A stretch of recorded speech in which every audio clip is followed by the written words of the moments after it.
Well, it's almost time to vote, which is probably a good time to watch this documentary, Resisterhood.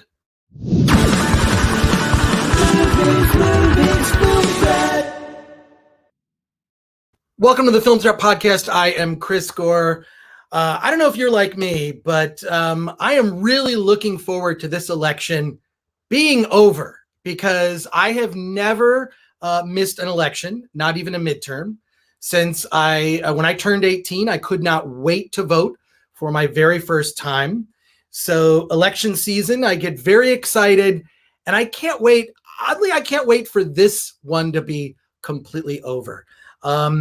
If we can say that there's any good that's come from all that's happened in these last 4 years, it's the rise of the resistance and people being much more politically aware. So here's a documentary that I recommend that you see, and I want to talk to the director, CJ Crim, the director of Resisterhood. Welcome to the Film Threat Podcast, CJ. Thank you so much. It's great to be here. Well, tell me where this, I think everyone is aware of the resistance. The Women's March reached everywhere. I mean, it was in downtown Los Angeles. I remember when that occurred. It was amazing. I almost think in a way, at least how I felt when Obama was president, I feel like he's got this. And I honestly didn't pay as much attention to politics. Now it's kind of it's permeated everything, including just our traditional forms of entertainment. What I love that you did with this documentary is you didn't just cover the current day movement, but you went back and covered the roots and really did this historical telling. I think I don't need to ask you what inspired you to make the doc, but can you talk about like what led to the research? And you really, your way into it, and I say this because I want the listeners to understand a little bit about the film. Your way into it is to speak to particular people and their own personal experiences, and then also a historical telling. I thought it was incredibly well done. Can you tell me what led to your approach on this documentary? Well, thank you so much. And like you, I have never missed an election, and partly because I was raised in a military family. So growing up, I was actually taught about American exceptionalism around the dinner table. So we were, voting was that was something you had to do as a citizen. So when the election of 2016 happened, I was just kind of in a little bit of shock because the outcome wasn't what I expected. And I was worried about our democracy, but I didn't know what to do. So being a filmmaker, I just started carrying my camera around and started meeting people who were getting up and doing something, saying, we're not taking this lying down. We're going to get out. We're going to make sure our voices are heard. And then this little thing called the Women's March came along.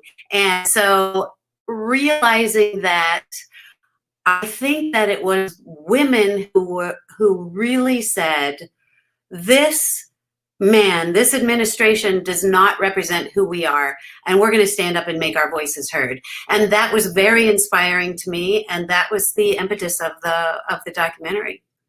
Well, like you, I also come from a military family and would talk politics very briefly at the dinner table, but I also remember when the political parties were not so opposed. It was, this is okay.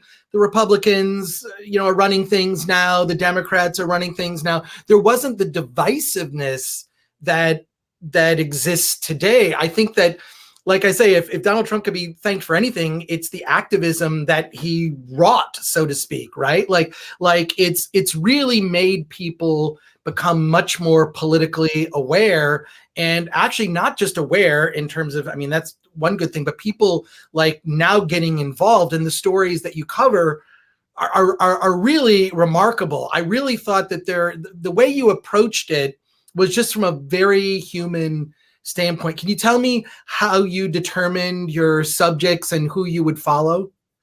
Well, I wish I could say, oh gosh, we had, months and we interviewed all these people, but the Women's March came up very, very quickly. It went from from being an idea, I think that someone posted on Facebook, to actual people marching around the world in about a month. So we just started asking everybody, some of them, we met Joanna on a zip line course, and we met Congressman Gutierrez and his wife. I was watching on Facebook this clip of him saying, "I'm not going to the inauguration." And I told my wife I was going to go home, and she said, "Oh no, we're going to be at the Women's March." And I thought, how wonderful is that? And the fact that he had 2 daughters, and as we were following them, one of his daughters decided to run for office in Chicago. So it was just really,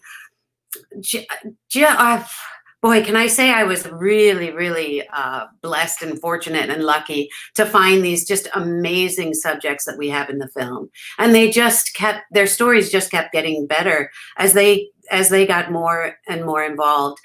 And what you see, you were exactly right. What you see on screen with these subjects is exactly what they're like. They're just these genuinely beautiful, thoughtful, determined people. And so again, just it was something that I'm not sure if, even if I did have a couple months to find them, I could have found subjects for the film that were as good as the ones we ended up with. So I'm counting my blessings. Well, it was, I just, my recollection of the Women's March, at least, I mean, I saw it in Los Angeles. There was all the coverage. I mean, just the fact that it was this national, incredible thing. And the idea of the hats, I could say, they call them pussy hats, right? Do they? Is that? Yeah, as Margaret says, my pea hat. My pea hat, exactly. Oh, I love her pea hat. I think it's funny that there's no male version of that hat. I guess the closest thing first of all, it would be ridiculous, look more like a unicorn. But there is sort of the idea of these tiki torches, right? And that's sort of read into that what you will, with the tiki torches, but. The timeliness of this documentary could not be any better. I'm really curious, how people have responded to the doc when they see it, because I don't think it's simply a documentary. It's certainly a call to action. And I believe that the more different types of people that are engaged in the running of our government, the better. I think the better for all, right? I mean, and I think that this film is somewhat of a call to action. Can you talk about how audiences have responded? Yes, thanks. We're getting some really great response. And I think right now, people are so desperate for something uplifting, something that talks about bringing people together and community and love, not hate, it's bringing people together. And so the response has been really extremely positive, because people are thirsty for that right now. And they want to see people, everyday people. These are everyday people who are just getting up and doing something. You talk about the diversity.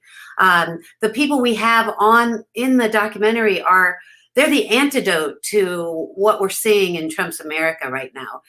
They are diverse, they're inclusive, they're hopeful, they're helpful, they're open-minded and open-hearted. And I think that there's just a huge desire for that right now. But the mission of the film is to inspire people to get out and vote. Do something. If you can, write postcards, knock on doors, do whatever you can to get involved. But the main thing you have to do is make your voice heard by going out and voting. And that, as we all know, is incredibly important right now. Where does this, because I guess I was fortunate to grow up in a family where that, you were just expected to vote. You're going to vote. That was just it. You were supposed to do it. And I have kids. They vote. They're old enough to vote. My son's a U.S. Marine. He plans to vote. So why is it that I feel like more people are on Facebook than vote in the United States? More people have registered on, when I hear these just bizarre statistics, why are people not voting? And I feel like if you put a little bit of effort into it, there is no excuse. Now, me personally, this year I plan to vote by mail. But I do think there's something, that satisfaction of getting I like the sticker. I'm sorry. I like the sticker. I wear it all day. Where does this apathy come from? And Can that be explained to me? Because I just feel like I've never gotten an answer to that. Well, I wish I knew. I think honestly, I think people just took for granted that our country worked smoothly and that they didn't really have too much to worry about. Joanna, our LGBTQ, well, she calls herself the Rainbow Warrior or the lesbian. She even said she'd never voted in a midterm election before. She never thought that even as a gay person in this country, she thought she was safe until this last midterm election. And I think that's where a lot of the apathy comes from. I think there's also now starting to be some fear that's creeping in, especially in the Latinx, Hispanic community. They're worried, and we're reading about the fact that they're going to put armed National Guard at polling places. And so there are a lot of people that could be intimidated by that. And of course we have voter suppression. And so there are lots of reasons, but I think what we really need to do is reach the young people, because they're historically the group that doesn't vote in very big numbers. And I really believe that this year they are going to come out in numbers we have never seen before, because this is their future. They need to take control of it, and they need to do that on November 3rd. Well, I completely agree with that. Getting the young vote out. I have a friend. He works at Film Threat. We have a broad group of people that work at Film Threat, but he's in his 20s, wildly talented. Didn't vote last time, and I'm so angry. I'm so like, dude, this is the thing we can do in this country. Why would you not do it? And I think maybe it was just the way I was raised. Like there's something satisfying about it. Look, the person I voted for hasn't always won.